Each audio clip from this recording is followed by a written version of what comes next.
All right. So now, ladies and gentlemen, it is our pleasure to invite the head of Community Education Division from Malaysian Anti-Corruption Commission (MACC), Mr. Jayantha Kumar Sen Gupta, to give a presentation on corporate liability under Section 17A of MACC Act 2009 and guideline on adequate procedure. Mr. Jayantha, good morning. Yeah, very good morning. Let me just very quickly do a small change on my background. Otherwise, you will get to see the entire world that I live in.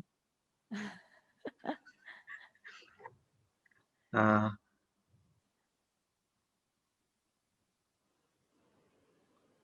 okay, just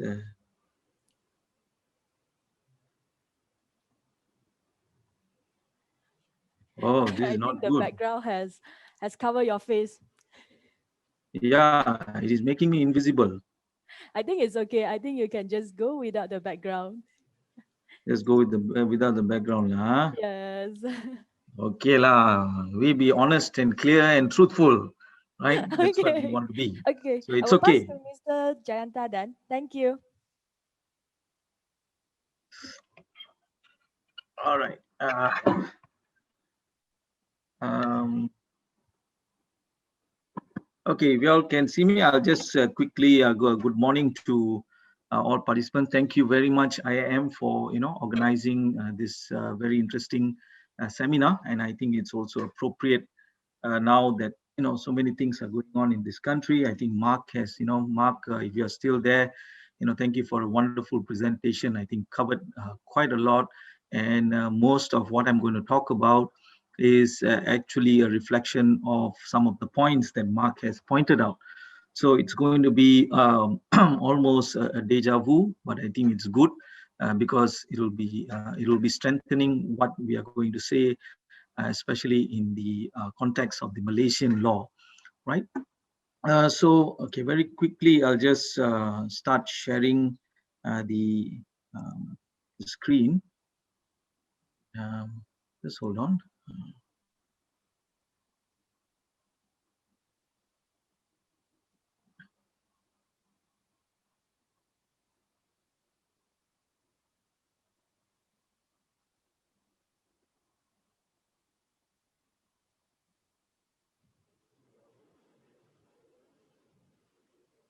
Okay, can you all see my screen? Is that fine?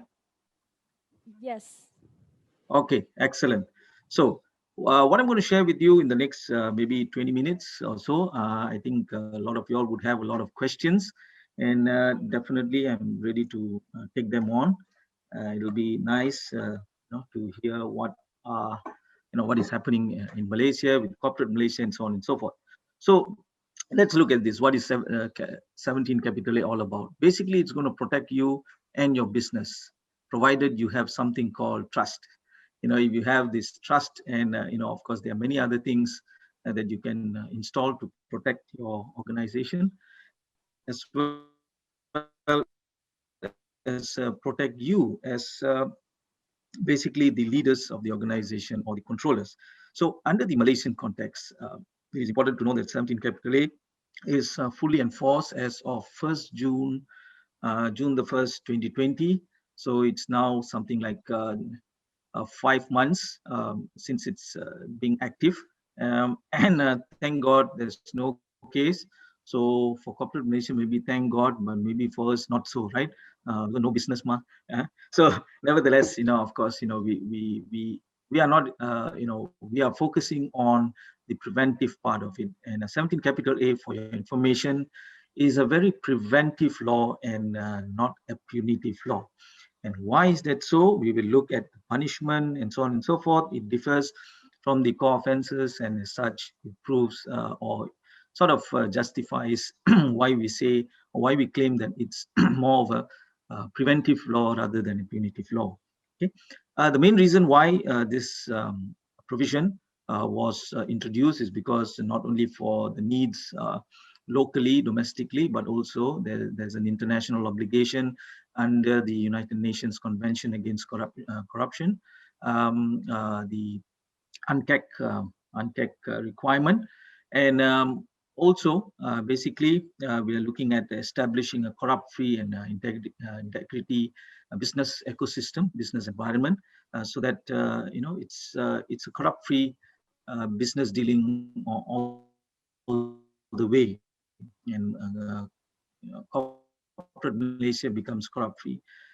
Furthermore, it is also to promote good governance and legal compliance, as well as to ensure that there's greater corporate responsibility, there's greater accountability, and also there are strong processes, procedures, policies, as well as people of high integrity in your company, so that at the end of the day, not only does your policies or the law live, but is actually lived by the people who actually execute the various responsibilities in a company. Okay. Now, before going into 17 capital A basically it's a complementary provision. It is not a standalone provision. As such, it requires a predicate offence or a prior offence for it to be activated, and that will fall basically under the core offences of the Malaysian Anti-Corruption Commission Act. Now, when we look at the core offences, basically we have, as you can see on the gray box there, soliciting, accepting, agreeing to accept. These are elements of offences which primarily are actually committed by people of power and people of positions. They are the ones, people, normally those who have power and position can have or sort of more predominantly would be in the act of soliciting, in the process of accepting, as well as in various negotiations, coming to agreements to accept, and so on and so forth. So the element of agreeing to accept can also constitute an offense under the MACC Act. Now, next it goes to, of course, the total opposite of soliciting and accepting, which is offering and giving. And this is the one that will be the predicate offense that would sort of activate 17 capital A. So here is where the offense of offering and in reciprocal of offering is, of course, the element of giving, as well as promising to give. So even an element of promising to give, agreeing to accept, whereby the transaction does not take place, but there are exchanges of various types of agreements being done in various channels of communication. It could be through text messages, it could be through conversations, at just like what Mark was saying earlier. Possibly things are not done, most of the time it's never done in the office. It's probably done in a remote area, or on an offline basis, and so on and so forth. Because criminals, you would never see someone actually posting their criminal activities on social media. I'm sure somebody who takes a bribe, or gives a bribe, would not take a selfie and post it on Instagram, and so on and so forth, right? So as such, it will be very, very reclusive. It will be very, very sort of very private action that is what we call taken up by the perpetrators, right? Now, the other two core offenses basically is false claim, basically using documents, right? Using documents that contains false particulars in order to deceive the principal, right? So these are basically original documents that go through a certain process, but as it goes through the process, along the way, somewhere down the process line, the perpetrator would take the opportunity to make changes, or claim, claim for something that is not real. For example, if you take an invoice, right? If you take a delivery order, let's say you were supposed to receive 1,000 pieces of a particular item, and your warehouse manager or warehouse executive or supervisor receives this document along with the delivery gentleman, and but the delivery gentleman says, hey, look here, brother, I don't have 1,000 pieces, but actually there's only 900 here. We are in the midst of completing the other 100 pieces, and I will personally deliver it to you tomorrow. And now, should you sign the document and claim that actually that you receive 1,000, but in actual fact only 900 is physically received, then actually that is a form of false claim, whereby you acknowledge something that is not true to its appearance or to whatever is recorded on a document.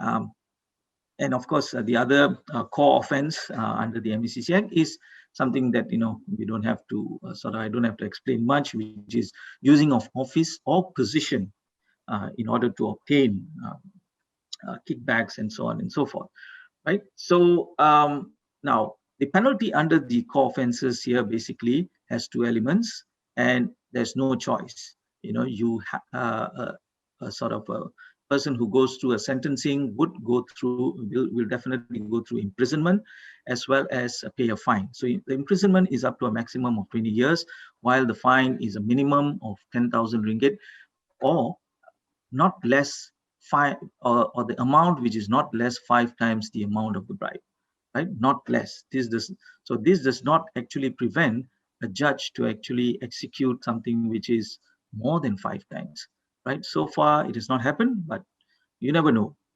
All it takes is a very innovative and daring judge to actually execute something which is more than that, because the law actually allows it. All right. So with that, what is 17 capital A all about? Basically, until then, what you see over here is basically dealing with individuals. And now, what do we see here is right at the top there, it is an offense by a commercial organization. So how does a commercial organization now actually end up on the wrong side of or in violation of the MACC Act under this new provision 17 capital A? Now, for this, I'll just explain to you. I'll give you a simple example, and we'll take it from there and look at the various explanations or definitions that are there in the law, right? Now, let's say now, okay, I would take an example without any prejudice.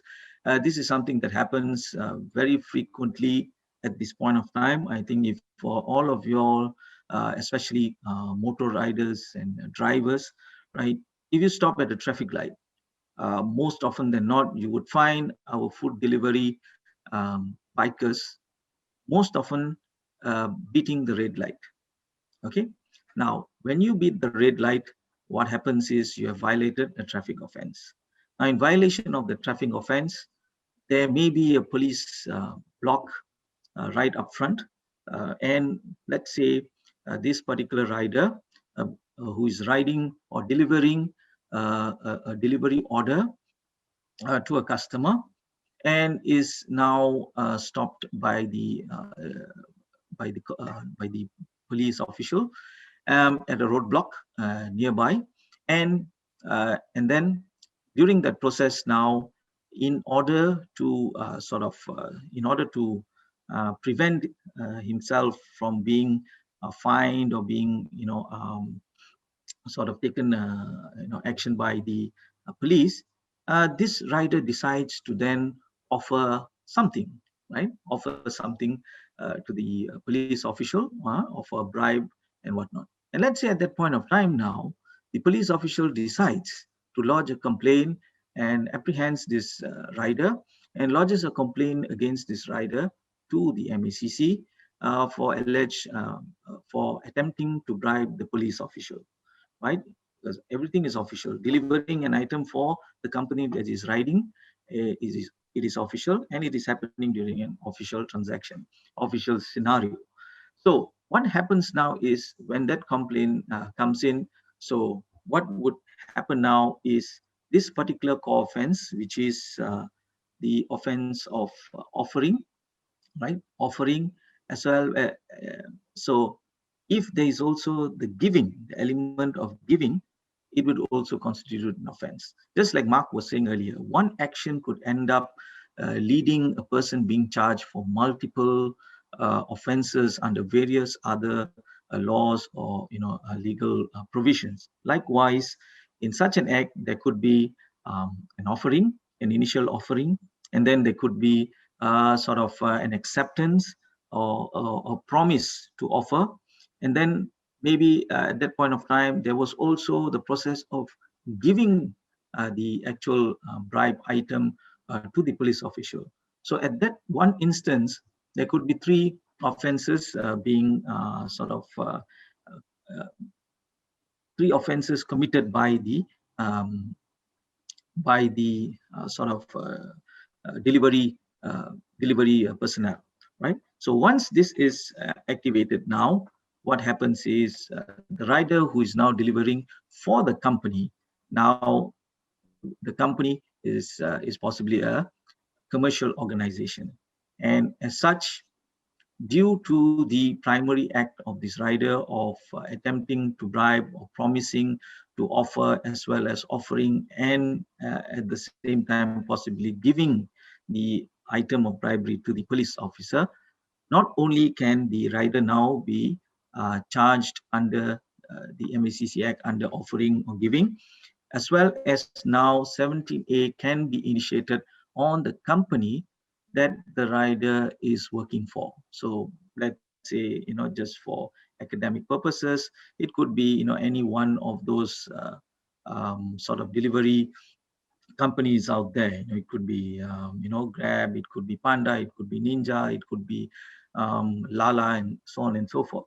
Right. So now these companies, of course, now the next. So when such actions happen, then 17A can be invoked on such commercial organizations, and and then investigations can take place, and not only implicate the rider but also implicate officials in that commercial organization. So for example, if it's Grab, then the top officials from Grab will now come under the purview of the MECC's investigation under 17 capital A, right?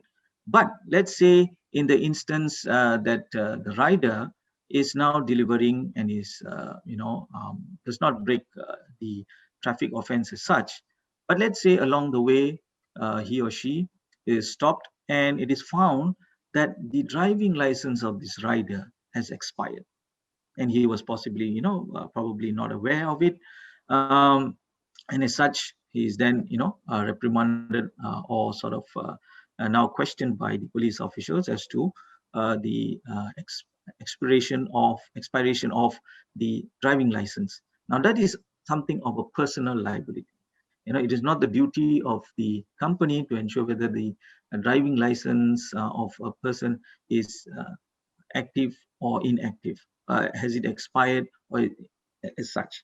So it is a personal responsibility of the person. And under those circumstances, the organization, even though, let's say, bribe were to take place, so on and so forth, it would not be much of a corporate responsibility or a corporate liability, because that's particularly a personal responsibility. And as such, if he does give, then it becomes a personal liability to that particular rider. Okay. Now, coming back to the offense under the commercial organization now. So basically what happens here is it says that a person associated with the commercial organization corruptly gives, agrees to give, promises or offers to any person any gratification. So going back to that example, the rider would be a person associated because he's an employee, and he has gone into possibly giving or agreeing to give or promising to give, as well as offering. So all these can constitute singularly as an offense. So the element of giving is an offense. Element of agreeing to give is an additional offense, as well as promising, and also the act of offering. So, so if that happens now, so that is what based on the example, this would be the activity that has taken place, and why has it taken place? So, of course, the ingredient now would be what would be the mens rea, what would be the intention of this person? There must be an intention, and as such, the intention here is to prove that basically it is done for the benefit of that person or another person with the intent, right? With the intent of what? To obtain or retain a business, or to obtain or retain an advantage for the commercial organization in relation to its business operations. So in such an example that I shared earlier, definitely, upon going against the traffic offense and you are stopped by the police and you decide to give, because what happens is, how do you prove, how do you then look at whether it's obtaining a business? Well, in delivering the food item at the end of the day, or at the end of the transaction, the commercial organization that runs the delivery, we call business, now obtains the fees, obtains whatever is paid by the customer, and it becomes it is for the benefit of the commercial organization, right? So directly, then such an example proves that not only it benefits the individual person, but it also benefits the organization, whereby there is that particular um, business or business transaction that the motorist is involved, uh, then brings about an advantage to the business, or brings about uh, an element of obtaining a business as well as retaining a business. So what could happen now? So under this, the penalty that we look at under 17 capital A now has elements of imprisonment as well as a fine. Now earlier it was basically imprisonment and a fine. But under 17 capital A, it is imprisonment for the same duration of time, which is maximum of 20 years, or a fine. So this is where we say that the 17 capital A is very much a preventive law rather than a punitive law, because otherwise this would have been imprisonment and a fine. But here it is imprisonment or a fine. Now the fine is much higher.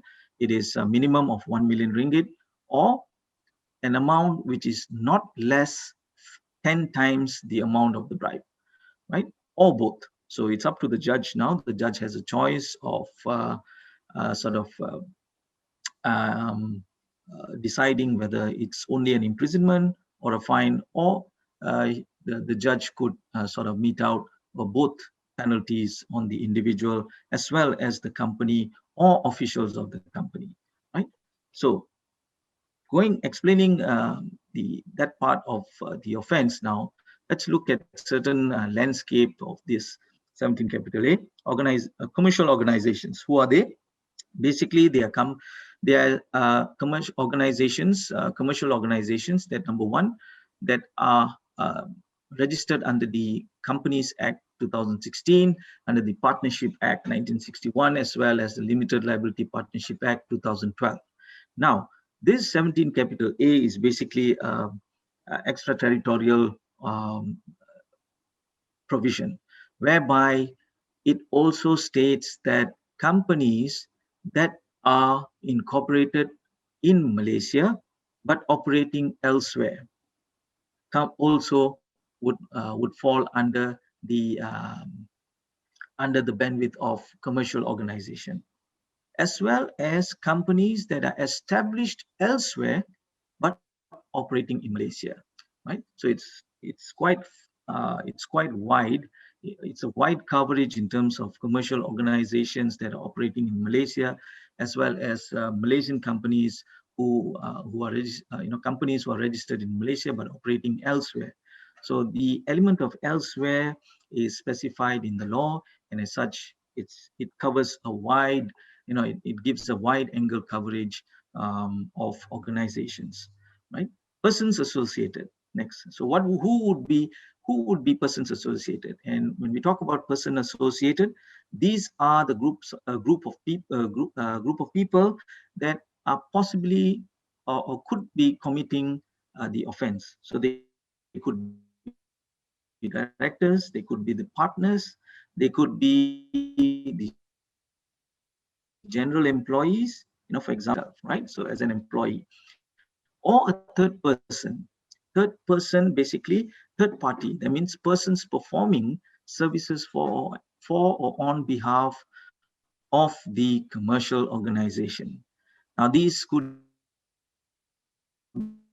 be your who are on a what we call subcontract basis, For example, if we take the example just now, the rider could be a direct employee, or the rider could be a third party. It could be just a group of people who are just sort of engaged on a temporary, on a short-term basis. But nevertheless, they are third party, and it covers, and such people are also covered under 17 capital A as persons associated. Okay. So these are basically the ones. So, in general terms, the problem makers, right? The ones that who would possibly, because the actions of such individuals would be a problem to the company, would actually enable or possibly bring about the company to face the lawmakers, not lawmakers, sorry, the law enforcement agencies, and so on and so forth, right? Okay. Now, the other part is on the liability. Now, is there strict liability? Yes, there is an element of strict liability, because it says that as soon as the act of bribery is ascertained, and it is for the benefit of the company, then it is deemed that the commercial organization and the people responsible of or the controllers of this organization now are have committed the offense. So it is a form of strict liability, and as such, uh, the sort of the burden of proof now falls on the commercial organization and not anyone else, right? So the burden now is for the commercial organization to prove that what we call as, later on I would explain further, to ensure or to prove to the authorities that they have adequate procedures to prevent the commission of that particular offense. So if they can prove, then they would become non-liable, right? There's also an element of vicarious liability. So as such, vicarious liability also comes into force, because the act of persons associated now would automatically sort of implicate the company and the controllers of the company. They might not, these controllers of the company might not be the players in that act of the offense, but being responsible under the principle of vicarious liability, they now shoulder the burden. So as such, that's the reason why the purpose here is, to enhance corporate responsibility, to enhance, greater leadership responsibility, leadership management, leadership accountability, and so on and so forth, right? Now, who are the people, or, if you go by the common term now, the people under investigation, right? People under investigation, the PUIs, or the, natural persons now who come under the purview of the 17A would be basically the directors, the controllers of the organization, right? The officers, whoever officers that are possibly playing a role in the commission of the act, or maybe responsible in that line of decision making, or possibly involved, in deciding certain policies and so on and so forth, who were the ones who were responsible, let's say, for encouraging in some way or the other the act of the commission of the offense, right? It could be their partners, as well as whoever is concerned in the management of its affairs, right? So here again, it's a wide net that covers almost quite a lot of people. So as such, the element of greater responsibility now comes into place. And basically now, due to this, in a company, an excuse of, "Oh, I didn't know, I was not informed, nobody told me," actually does not hold water. So it is the responsibility of the leaders of the organization to ensure that every single message, or every single policy, every single principle or code of conduct of the company, code of process of the company, and so on and so forth, is actually very, very strongly and very, very extensively sort of driven into the hearts and minds of the employers, as well as third party stakeholders, so that they do not end up committing an offense that could sort of activate 17 capital A on the commercial organization. Now, improving your non-liability, how can one improve their non-liability is under two considerations. Number one, if you can prove that the offense was committed without your consent or in connivance. uh, right? So if you can prove that, and if you can prove that you have exercised the necessary or the due diligence that is required to prevent the commission of this offense, then, so if you've done all that you can as an organization, as a leader of the organization, as a top management official, as a board member, and so on and so forth, to ensure that, look here, guys, this is a big no-no. For example, if you take the example earlier that I gave, now what have does the rider now of this company have a clear understanding of the policy or the anti-corruption policy that is laid down by the company? Is he very clear? Has he been briefed properly by the supervisors? Has he signed the document? Does he know, as well as not only in terms of awareness, but also in terms of understanding that, for example, if he's stopped by a cop and yes, he violated a traffic offense, now what should he do? Is the instruction of the company very clear, or the instruction of the company vague in terms of saying that, there's no clear. Now, what would be clear would be a simple example like, beforehand, there's always a briefing, maybe a daily briefing, weekly briefing, or whatnot, or maybe posters, or maybe messages that go to the employees, um, to say that, look here, or there's a briefing every day or every week that actually explains to the employees that, look here, should you be, for example, going back to the example again that I explained, should you be stopped by a police official or a law enforcement official, okay, the next thing that you do is, first thing that you don't do is give a bribe. So no bribery whatsoever. So is that message very, very clear? For which it could be that the next instruction would be, should you violate the law or an offense, traffic offense or whatnot, for example, then the next best thing for you to do is, if there's a summon, receive the summon and come back to the office and report it to your immediate superior or supervisor, so that the company can then take the next course of action. So are, for example, such instructions and such messages very, very clear to staff of your organization, so that they do not engage in any act of corruption at any point of time, so that they do not violate the MACC Act and so on and so forth, which could then, sort of activate 17 capital A on the commercial organization. So such things are, and when we talk about, proving your, innocence in terms of your non-liability, that means whether the act was done without your consent and so on and so forth. Things like whatever instructions is laid out, is it now properly documented? So documentation now becomes very, very crucial in sort of giving a helping hand to prove an individual's non-liability, or to prove the innocence of the company in terms of violating 17 capital A. So everything should be documented. Everything should be in black and white, so that if there's anything to save you, it is going to be that black and white documentation, right? So in defense, what can the corporate organization do is basically to ensure that you have adequate procedures to prevent the act of that particular offense. And it falls under the trust principle, which is basically now top level commitment. T stands for top level commitment, whereby the top level commitment now, the tone from the top must be much more stronger than ever before.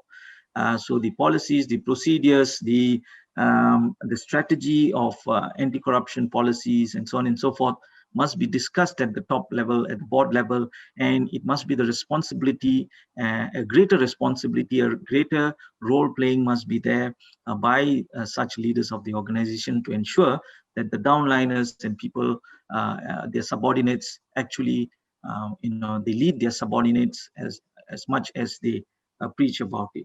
Right? They also provide necessary budgets and necessary manpower as resources to ensure that this agenda of anti-bribery policy or anti-corruption initiatives in the company is executed so that it is in line on the green side of the law. Next would be conducting a risk assessment. Here's where you conduct a risk assessment on the possibilities of corruption taking place, where you sort of evaluate or assess your policies and procedures. Are they weak? Are they weak or strong? Are they good enough to to protect against corruption? And these are the things that you conduct a risk assessment, which is almost similar to the general risk assessment that is done. But now the focus is on possibility of corruption happening in your policies, procedures, people, and so on and so forth. Then it Mr. would be Jayantha, once you have, yeah, sorry to just interrupt. 2 minutes, So, and we'll go into Q&A. all right. Next would be undertaking control measures. Basically, whatever you have underlined, what are your various policies? It could be any of, it could be a compilation of all these, and to then outline the policies very diligently and clearly, so that everyone is, everybody is very clear about the anti-bribery or anti-corruption policy of the company. Next, of course, just like anything else, whatever that is planned should be executed systematically, should be reviewed, should be monitored, so that its implementation is in accordance to the strategy that has been outlined. And finally, of course, just like Mark mentioned, regular training needs to be conducted for everybody to understand what are basically the new direction of the company in terms of compliance, corporate governance, anti-corruption, and so on and so forth. So regular training of personnel, regular training of the people of the company, regular training for the third party as well, partners, the third party, those who are performing for on behalf of the company should also be carried out, as well as communication, very regular communication, so that it is, such policies and principles are not one-off, but actually are regularly communicated to the employees, as well as the various people under the persons associated community that I explained earlier, that they are all covered and they are very well informed of this at a very regular basis. So this is the trust principle, and that's basically what the law is, and what ways, or what are the options for commercial organizations to have or to build up their defense should anything happen. Then at least they have their defense to prove that actually, as a company and as leaders of the organization, that they are non-liable, and that the offense was committed purely on an individual basis, or purely at an individual level, and does not involve the company. So here again, I would like to remind, the burden of proof is on the commercial organization. So you will need to build up all such policies and initiatives, and ensure that they are all recorded and properly documented, so that should anything happen, at least you have your defense ready.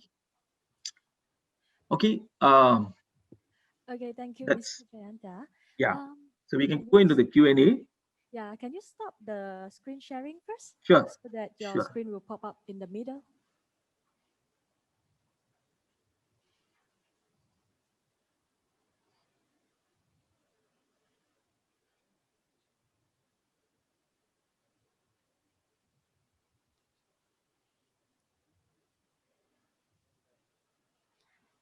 Okay. Okay, hi.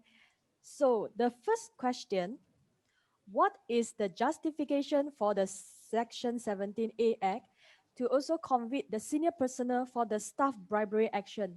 Will this encourage the staff to indulge in dishonest doing when they know that they would also bring the whole innocent people down? It seems unfair to have this Section 17A. Unfair. Okay. Why this is why this is done? Okay. Take the analogy of a household. You have parents who are responsible in a household, parents who are responsible for their children.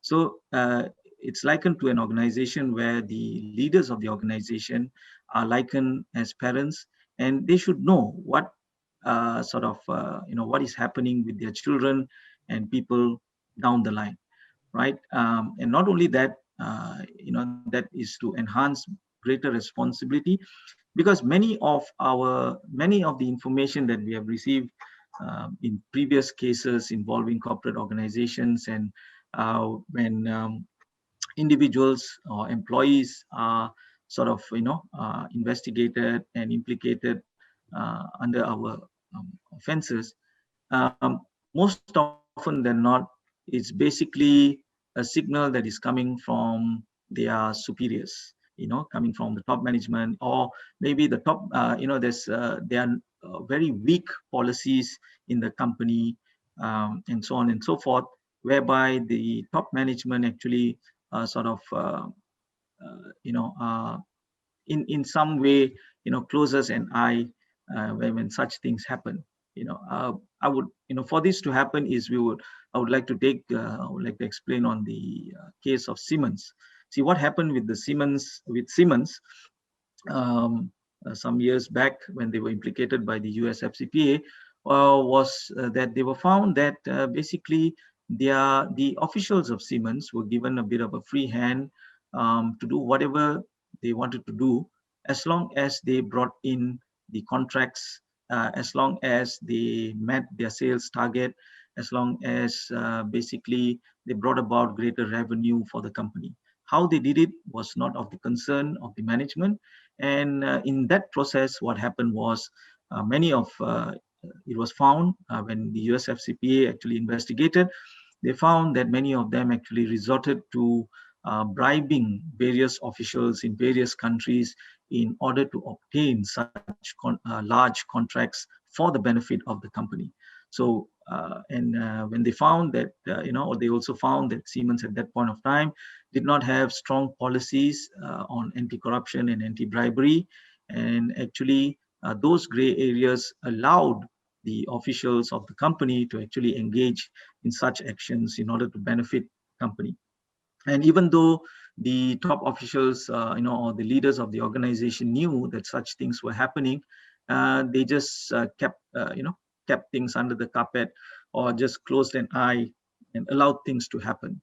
So, in order to circumvent all this, as such, we are holding it, corporate liability, and as such, just like if you're in at home, if your child makes a mistake, you as a parent, you can say, oh, I don't know, that's the act of the child, I'm not responsible. How can that be? So this is where greater responsibility is needed, and this is what we want to create: a greater corporate responsibility, greater leadership, management leadership responsibility in corporate Malaysia. Okay, thank you, Mr. The next question. This question, I think it can be further elaborated by Pon Nafiza in her session. So can we go to the next session, please? Sure. Next question. So the next question is the manager in the direct line of reporting liable, or it goes all the way up to the board level every time a corrupted officer is identified under the Section 17A of MACC Act?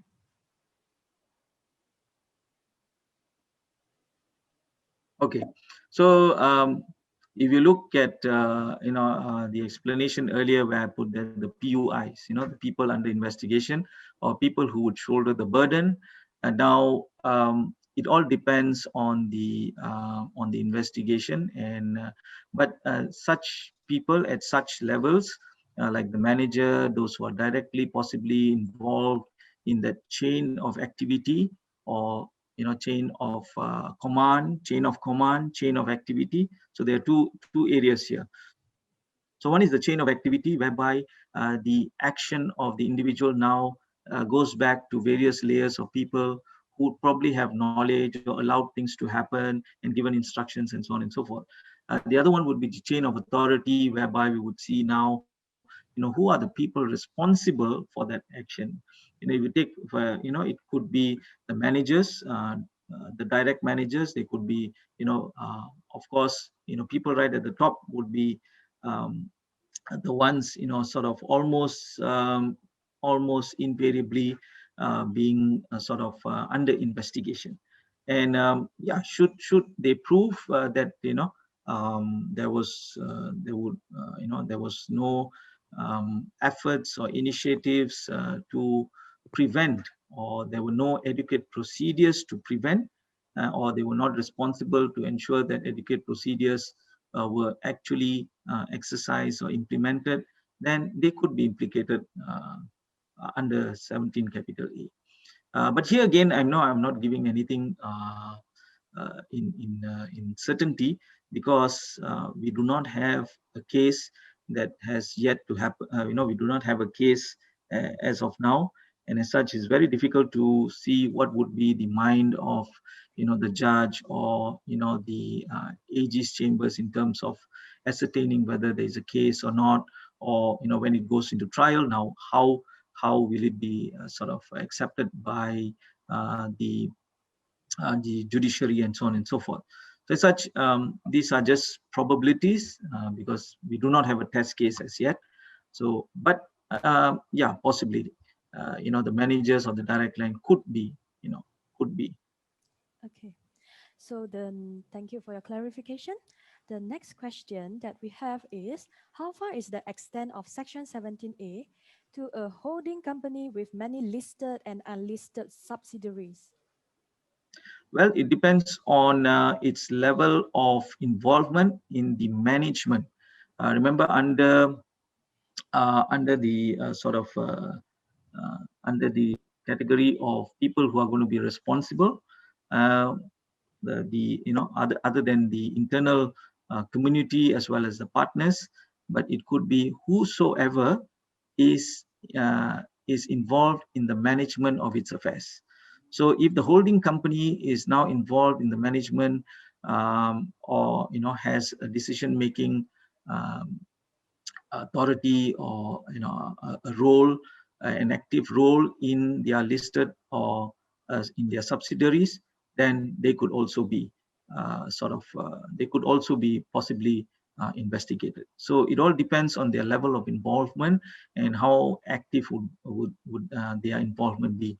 So my advice is very simple. If you're holding, if you're a company and you have many subsidiaries and so on and so forth, please ensure that the anti-bribery policy, or the initiatives, um, whether it's the anti-bribery management system, or whatever that you're going to do under the anti-bribery policy umbrella, is now is also covering your various sort of companies under your belt, your subsidiaries, your uh, third party sort of third party stakeholders, and so on and so forth. Yeah, so that you cover almost everyone that will probably would probably have a link to your organization, especially in your business operations, and so on and so forth. So the next question that we have is, what happened to the management of the company if the staff actually commit a corrupted action which is not related to the company? What happens to the management of the company if the staff involved in corruption which is not related to the company? Well, as I said, if it's a personal responsibility or a personal liability, as in the example that I gave, that okay, uh, expiry of their driving license, for example, right? So that's not the responsibility of the company; it is the individual responsibility. As a license holder, it's your responsibility to ensure that it's renewed. Maybe the company could just take extra measures to remind, but it's not the company's responsibility.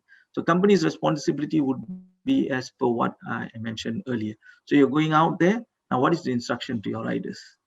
For example, what are the instructions to your lorry drivers? What are the instructions to your sales personnel, and so on and so forth? Do you emphasize to them that you know, corruption is definitely not. So the thing is, if it benefits the company, if it's for the, you know, if it has a link to the business operation of the company, then the role of the management now is to now prove their innocence or prove their non-liability. So that's what the company should focus on, right? Okay. So So if we it's understand. individual, not to worry. So if it's individual, not to worry. You know, the company is not held responsible. Okay, thank you, Mr. Janta. So we know that there's still many questions from the participants, but unfortunately, our webinar there's short of time. So thank you again, Mr. Janta, for your clarification and for answering all those questions and the informative presentation. We are very Sure, pleased to have you here sure. today. Just you know, maybe you can email those questions to me, and then I will revert to the organizer, and you know, or you know, my email is there in the presentation. You can directly email to me, and yeah, definitely, I will help you all out. Right. Okay, thank Thanks you again, I again. am. Thanks, Integrity, and all the best for the coming sessions. Thank you very much. Thank you.